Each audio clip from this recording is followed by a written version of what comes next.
When I reviewed my world, it's like, chaos? How could it be anything farther from that? I live in a sterile environment. I'm gowned from head to toe. All my instruments are precisely aligned. They're numbered. They're completely accounted for. The environment and the atmosphere that I stand in is completely controlled. Even the airflow itself is a complete control. How can that be in an area of chaos? Each operation I do is planned, it's precision, it's precise, it's expected to be reproducible with quality and results. Again, doesn't sound like a world that I should be living in. But when I was asked to do this, I had to sit back and reflect. Chaos is inevitable. We all face it. It's in everyone's lives. And how we deal with it and what does it affect us is really what we're talking about. Now, first of all, in our daily routine, we have complex organized cases that take a lot of time and effort and multiple people to make this happen.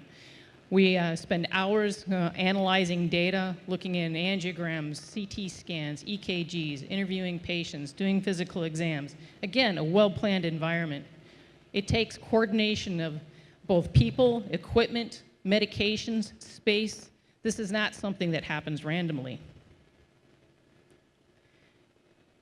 Yet in our world, it seems all organized and routine can change in an absolute instant. Suddenly a patient is coding, CPR is being done, they're wheeled into our operating room. We have no time for the usual analysis, understanding what it is that brought them to us. With no planning, with no preparation, our team is activated. Suddenly, staff seems to come out of nowhere. Out of thin air, I'm accompanied by anesthesiologists, cardiologists, perfusionists, nurse anesthetists, operating room scrub nurses, physician's assistants. It's a multitude of people that enter our room, and suddenly over a dozen people are suddenly scurrying around, which to the outside observer looks like total chaos. For us, the untrained, and to the untrained observer, there's no organization that is apparent under these circumstances. Yet in a very instant, we're able to get a patient into the operating room, their chest is opened, we're able to place them on a heart-lung machine, and soon they're resuscitated, and we've restored circulation to their heart, their lungs, their vital organs, and at least temporarily, we've resuscitated them and returned them to life. But we haven't lost the sight that this is only temporary. We know still that there's much work to be done. And this is where suddenly organization gradually weaves its way back into our operating room.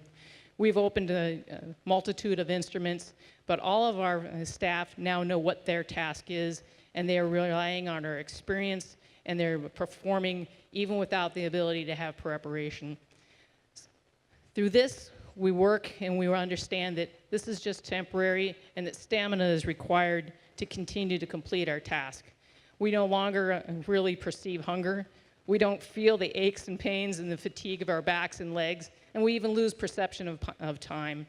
Not until really that we've completed the task do we start taking account over 126 instruments, 92 needles, and 30 sponges can be used on one case. And remarkably, we don't lose one item. Even the smallest of items, a needle the size of an eyelash, is accounted for and retained and placed orderly back in fashion. How does this all happen? This is not without practice.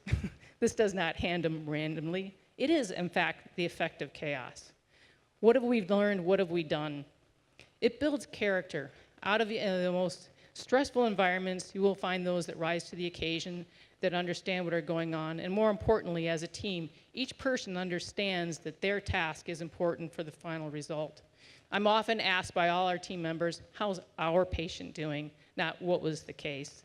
They're anxious to hear about their results, their return home, their return to function. They understand that it's an opportunity for improvement. What could we have done better? How could we have made this gone faster? What were we missing? Was there any equipment that wasn't there?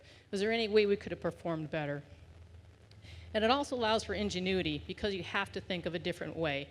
If that didn't work that time, if we did fail, what do we need to do differently to make this happen in a better way?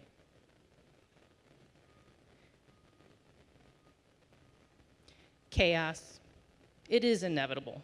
We will all face it. We cannot avoid it. It's stressful. Yes, of course it is. And what defines that stress? Well, frequency. How often are we faced with these difficult situations? And more importantly, what is the risk of our failure? Clearly in our medicine, we understand that the patient's quality of life and their very life itself are at risk.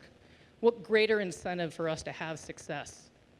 But again, the stress of that all occurs. However, ironically, frequency actually relieves stress.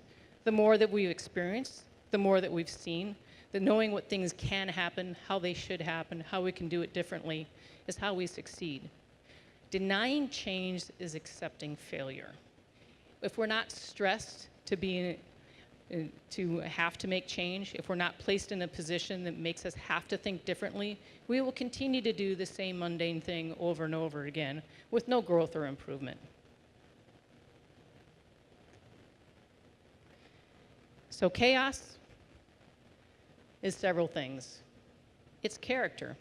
It identifies leaders. It creates visionaries. You identify those that can work well under stress. Humility. It gives us permission to learn from failure. And what other opportunity do we have where it is actually acceptable to say, well, the conditions were bad, but you need to be able to work through those failures and so you can do it better the next time. Adaptability. We have to change with our environment. We may not be in the controlled conditions that we thought we were going to be. We may not have everything that we thought we were going to have. How do we adapt to that and that we can still succeed? It's opportunity, it's creativity, it's ingenuity, it's room for improvement. It's stimulating. If we don't have the promotion of energy and a purpose and a reason for what we're doing, there is no way that we're going to be stimulated to change. To have that internal fortitude to just think, I'm going to go ahead and change this today. We're comfortable in our routines. That's where we want to resort back to. But out of these things, we do develop protocols. And protocols, as I joke at work, is an excuse not to think. But that's okay too, because in the most stressful environment, you need something to rely back on. But only under these conditions are we able to develop those. Thank you.